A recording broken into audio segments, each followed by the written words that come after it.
All right. Thanks for tuning in, everyone. This is Anthony Smoak. As always, if you learned something, go ahead, hit that like button, leave a comment, and make sure you ring the bell so you get a notification when I drop a new video. You can also follow me on Instagram at Anthony Smoak Data. So today I'm back in Tableau. And so recently, a visualization by Zainab here caught my attention. First of all, give Zainab a follow on Twitter at Zizzy_data and here on Tableau Public. She does great work with Tableau as a Tableau ambassador. So I reached out to her and asked if it would be okay if I reverse engineered one of her vises for a video, and she was cool with it. So much respect and much appreciation, Zainab. And so it's this link right here, Advanced Table. I guess she presented at the London Tug. And so I'll show you the actual viz. Now, I wanted to see if I could reproduce something like this myself with a different data set other than Superstore. And so, I looked at this, I was like, oh, wow, this is pretty cool. We've got all these different kind of charts here on the same row. It looks like we have normalized data. You'll see this is 3,100 here, and this high point is 11,000. So this is normalized data. And I saw in here where the technique was inspired by Sam Parsons. So, again, I had to follow and check out his video on this technique as well. And I'll place a link to Sam's video in the description so you can check that out. Big shout out to Sam for coming up with this technique. It's very clever. This is some really advanced Tableau going on here, but I'm going to give you my take on this approach. You'll see here that I put together this kind of chart using the same techniques, just reverse engineered what Zainab did, looked at what the calculations Sam put out there, and just tried to make something different with a different data set. And so, we've got the ranking, you've got the name of our dimensions here, this cool little kind of bullet chart showing the current year sales and then the previous year sales, and then this normalization. So these are sales and these are profits. And you'll notice this high point's 215, this one's 782. So these are normalized. So in any event, shout out to the Data Fam for putting out interesting work to keep me invested in learning new things so I can pass them on to you. So I'm going to do my best, and we'll go through this step by step. So stick around. Now, I'm using this coffee shop sales data set. You can put this together with Sample Superstore, but again, I wanted to use a different data set just because it forces me to understand what I'm doing a little bit more. But we'll scroll through this. You can see some of the fields that are in the data set, lots of measures. The only measures we use in here are profit and sales, and then there are a number of calculations that we have to put together. You see all these calculations. So there's some calculations that we're going to have to do in order to make this a reality. But you can put this together with Sample Superstore data. I can hear the comments now. Where's the data set? Where's the data set? You can use Sample Superstore data. You just need to sub out your dimensions and sub out your measures. So let's get into the build. Okay, so this is what the data looks like here. I put these things into different folders. So you'll see I have all of these different folders. We got axes, we got dates, and then calculations for profits and sales. So the first thing I'm going to do, I'm going to take this x-axis rank, and let's take a look and see what that is. That is the classic kind of placeholder calculation in Tableau, min 0, 0. I just named it x-axis rank. So you're going to create that. You're going to drag it to columns, and then you're going to do the same thing for x-axis text. Same deal, min 0, 0. Again, these are just giving us placeholders here. And I'm going to drag that up here. And so let me show you some other calculations that you're going to have to build in order to complete this viz. Number one, you're going to have to build a current year calculation. And this is the formula for that calculation. You need to build out a current year sales calculation. This is the formula for that, using some fixed LODs at the product level. If the year of the date is the current year, then give you the sales. So it's current year sales. So you're going to have to build this out. This is the sales rank calculation. Rank unique, of the current year's sales. That's how we get our number, our ranking in the bubbles that we're going to build. So this is a field called sales axis, which is really just the product. Sometimes it makes sense to create a separate field other than manipulating the raw field. So that's what we're doing here. Okay, there's a lot going on here in the comments, at least. I put kind of I preserved the comments. I believe this is from Zainab and Sam, and I put my own in here, but this is the formula. And so we'll talk a little bit more about this later, but for now, just copy the calculation. Okay, this is the calculation for normalized sales. Remember I showed you on the viz how we had values that use a common y-axis. So normalization, we're just adjusting values measured on different scales and making them appear on a common scale between 0 and 1. And so this is just the formula for that. You're taking the sum of sales minus the minimum sum of sales on the line, and you're dividing that by the maximum sum of sales on the line minus the minimum sum of sales on the line. So this is a standard normalization formula. So we're going to do this for sales, and then you're also going to do this for profit. Same formula essentially, just we subbed in a different measure. So again, if you're using Superstore, you can sub in, a different measure, but this is just what I'm using sales and profit here in this coffee shop. Okay, and finally, this is a very clever formula here. This is what makes the whole thing go. Basically, what's going on here, this is a way to recognize if I have a line or a non-line on the row, essentially. So the size essentially lets us know whether we have a line or a non-line. So if the size is 1, meaning I don't have a line, then the value returns 0.5. So that's useful for positioning on the axis, and you'll see where this comes into play. But if the size is not equal to 1, this indicates that we have a line. So if the size is not equal to 1, meaning I have a line, now I also need to know which line because we have sales and profit. So there's a test here. And again, we'll talk a little more about this later. There's a test. If I'm a line and I pass this test, then plot the normalized sales. If I'm a line and I don't pass the test, then plot the normalized profit. So that's what's going on here. And so just really quick, here's what the size function does. Returns the number of rows in the partition. So if we look down here, this size is 7. It's just returning the number of rows in the date partition. So there are 7 here in this date partition. So the formula that I showed you previously is just cleverly using size to recognize, hey, do I have a line which is going to have a size greater than 1, or do I have some other chart? Do I have a shape or something else, a bar where the size is going to be 1? So just wanted to show you that real quick. Okay, so we're finally back at a point where we can start building, and if you built out all your calculations correctly, let's go ahead and take the product. Let's put the product on rows, and let's take our y-axis position and put that on rows as well. And don't worry about things going haywire here. We're going to clean this up a little bit. So on our rank, this is where we're going to put our circles. So we're going to go circle here. And we can make this, make the color of this gray here, and we can size this up appropriately.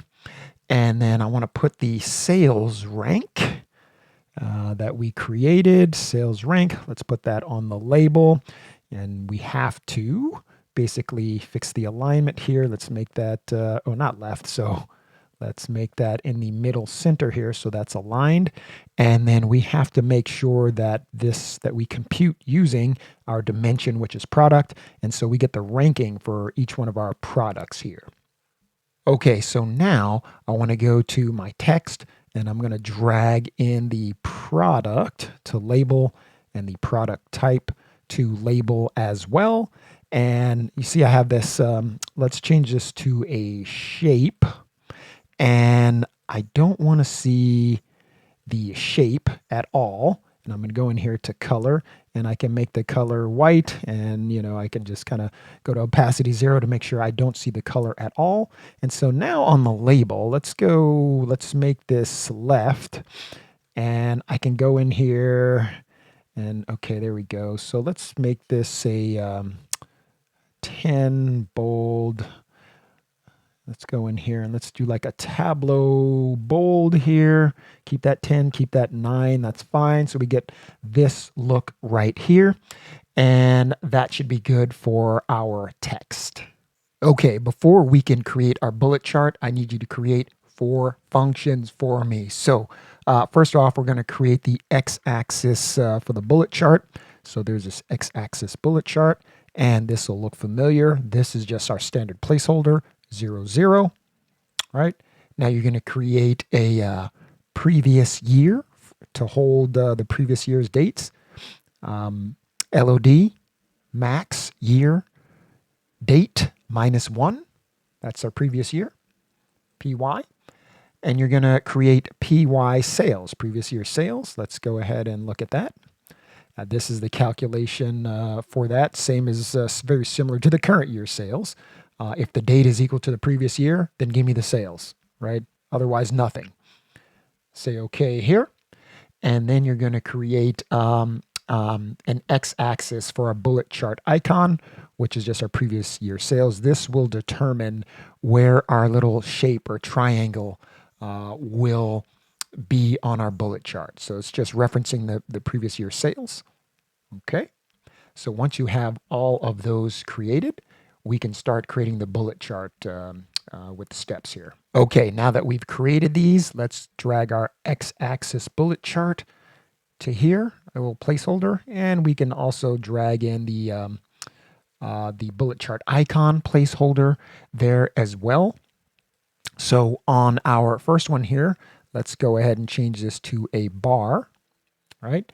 And I'm going to drag the current year sales to the size, and I'm going to drag the current year sales also to the label, and we end up getting something like that. I want to align this, go in here, let's go alignment to the left. Okay, and so the key here on the bullet chart is that I want to make this a dual axis. So let's go ahead and, let's go ahead and right click here. Let's do a dual axis, and you see these come together.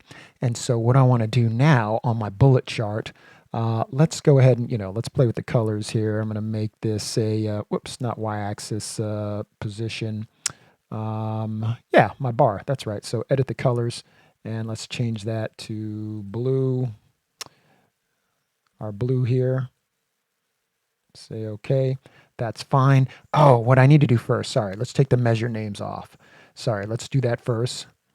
All right, so now I can go back in here. I can change the color to my blue. That's fine. That's what I needed to do. And let's go ahead and change this. This is going to be a shape. And let's make the shape the black down arrow. There we go. Now I can change this to, let's make that like a red, something like that. We need to synchronize our axes here. So if I, so where is that? My synchronize, yeah, synchronize the axes. There we go. It's starting to look a little better here. And then what I want to do now here on this, let's go back to our first bullet chart. On this size, you see I have an option for manual or fixed. And so I want to make this fixed. And you'll see when I make that fixed, it pushes it.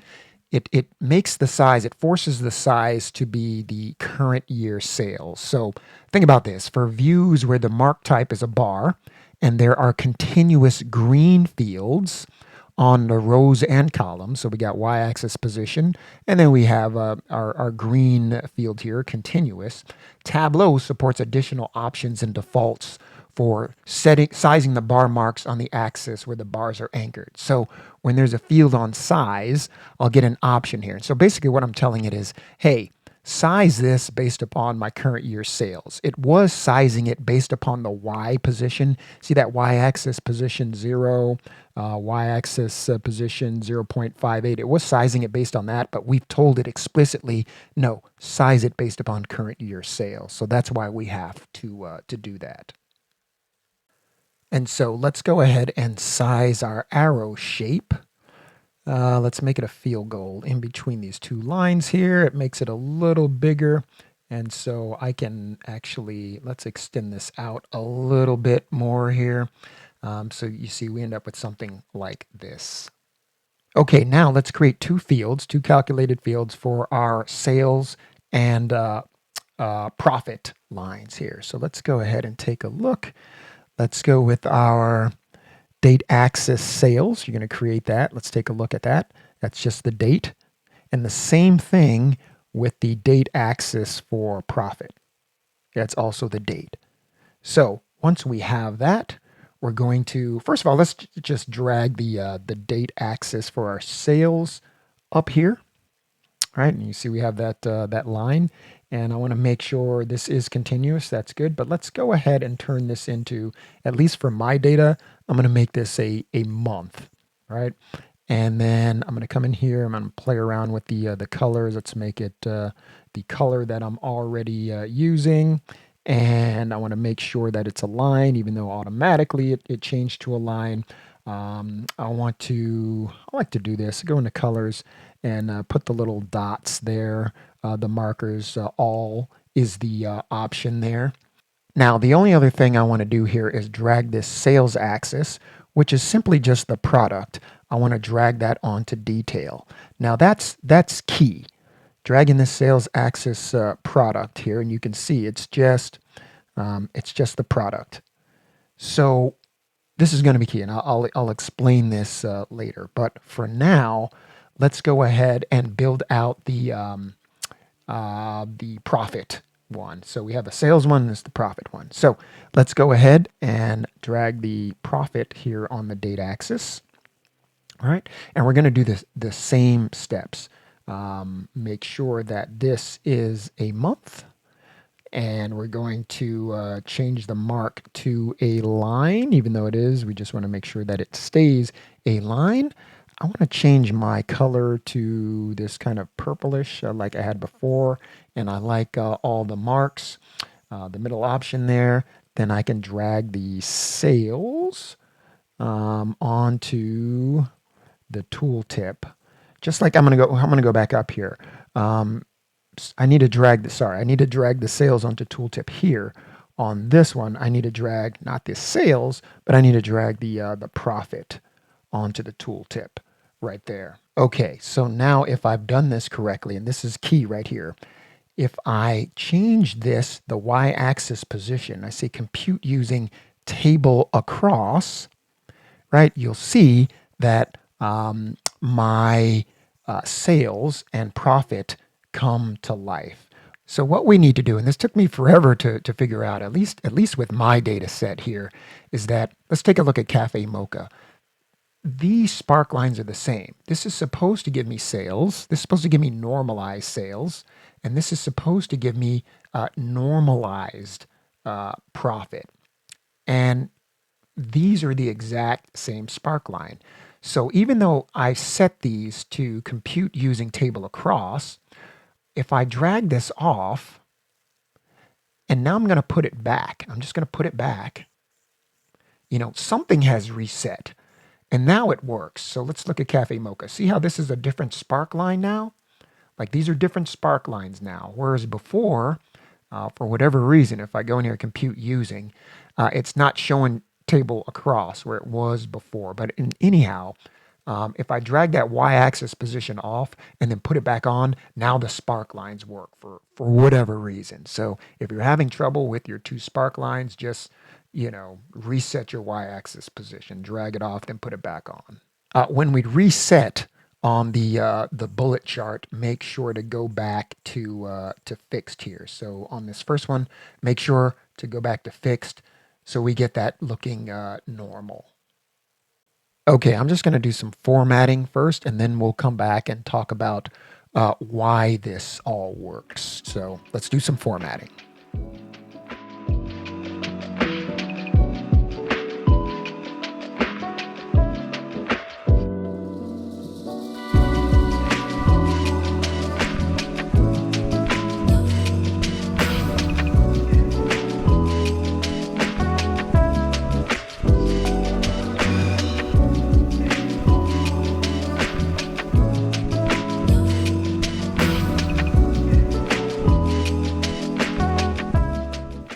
All right, congrats for sticking around this far here. I'm going to do my best to explain why this works. And so the key is all about the y-axis position, that calculation, and it's about the sales profit axis test. So let's look at, for each one of these chart elements on the row, let's look at the y-axis position. You see how it's 0.5 here?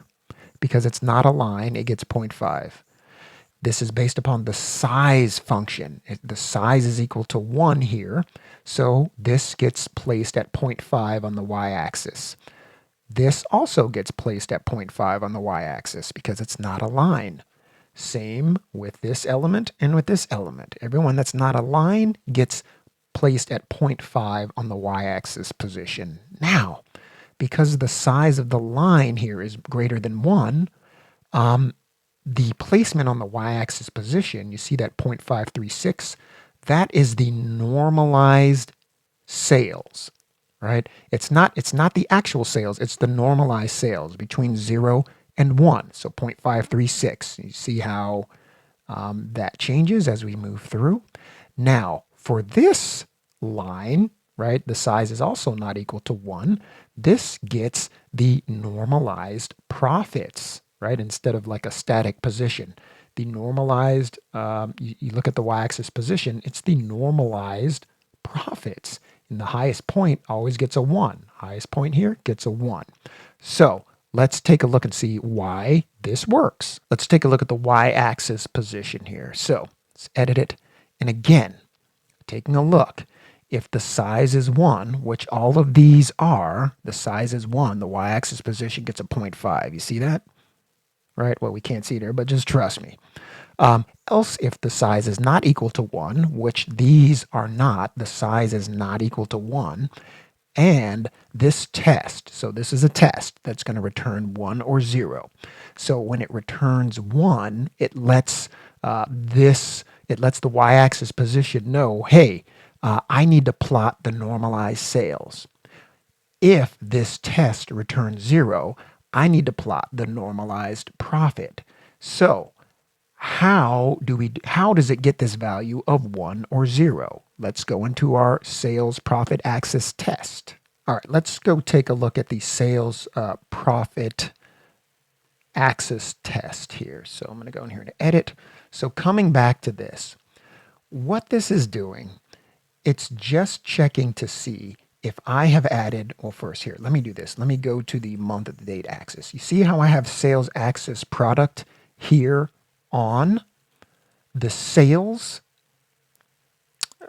pill, and on the profit pill, I do not. Sales axis product is on the sales pill. It is not on the profit pill. So basically, this test is just checking to see if the sales axis product is on the pill. If it is, if it's in the detail, right, if I go here, you can see sales axis product, the top one, Amaretto. Now, if that is there on the detail, then it's smart enough to say, hey, show me normalized sales. If it's not, you see I won't have sales axis product here. I have product, that's just because I placed it there on the tooltip, but I don't have sales axis product. So that's how it knows, okay, for you, I'm going to normalize the profit. So the inclusion of this, based upon this test, the inclusion of that, if the window minimum of sales axis product, again, because the sales axis product is embedded in here, it will appear, right? So the window min is essentially itself. Is that equal to the sales axis product? So you're like, what is that? So that's the header that we've hidden. So here, if I do this, product, show the header, right? See Amaretto's here? Well, this sales axis product, Amaretto, is equal to Amaretto. This sales axis product of cafe latte is equal to cafe latte. I don't have it here. So the fact that it's included here lets this test either return a 1 or a 0. So that's all this is doing. The window men, think of that as like the dots, and the men, think of that as like the header there. So if it's included, there will be a 1. If not, it will return a 0. So remember that, 1 or 0. So when we come back to our y-axis position, come in here, hey, I'm a line. You know, when I have the 1, show the normalized sales. That means you're included in the detail. You have a 0. You're not included on the detail, so I'm going to normalize the profits here, right? This is not included on the detail, so I'm going to normalize the profits. So that's kind of my best way of trying to explain this in lay terms. So what I can do is I can take this sales profit axis test and put this on the label here. And you see these are all 1s. And if I take the same sales axis profit test and put that on the label here, this is all 0s. So again, when it's a 1, meaning this is, meaning sales axis product is there, then it's going to show sales. When it's a 0, it's going to show profit. And the 1 and the 0 just means that the sales axis product is here. I'm going to back out, Control Z out of both of these. And so let's see what happens if I take off the sales axis product. You'll see how that changed. Now they're identical. But when I put it back, now it's smart enough to know, oh, okay, you want normalized profits here. I'm sorry, normalized sales here instead of profits, which you want here. So anyway, again, my best effort. So this has been Anthony Smoak. Hope that you took something from this. Again, want to give a shout out to Zainab and a shout out to Sam for putting this together. Again, I'll have a link to Sam's video down in the description. And again, if you learned something, go ahead, leave a comment, hit that like button, subscribe, and I will be here with more videos in the area of Tableau, SQL, Excel, and other things. So again, get out there, do some great things with your data. Thanks for watching, everyone.